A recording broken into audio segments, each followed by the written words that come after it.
Mandato ni Fajardo sa ICI pansamantala lamang ayon sa Malacanang. Turnover ng ebidensya sa Ombudsman tuloy-tuloy. Detalye ng balitang yan mula kay Rajumon Chanel Salazar.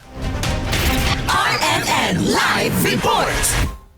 Nilinaw ni Presidential Communications Office Secretary Dave Gomez na pansamantala lamang ang papel ni Commissioner Rosana Fajardo sa Independent Commission for Infrastructure at natapos na nito ang itinakdang mandato. Ayon kay Gomez, ang tungkulin ni Fajardo sa ICI ay nakatuon sa financial forensic o masusing pagsusuri sa daloy ng pondo ng mga proyektong iniimbestigahan bilang ang pagtukoy kung saan napunta ang pondo ng bayan. Natupad na anya ni Fajardo ang kanyang gawain kaya maayos na ring nagtatapos ang kanyang panunungkulan sa komisyon.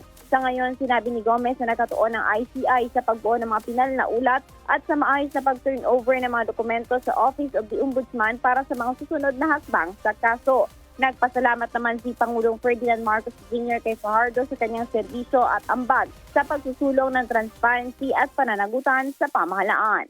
Kasama mo sa DZXL RMN Manila, Radyo Mansional Salazar, Tatak RMN.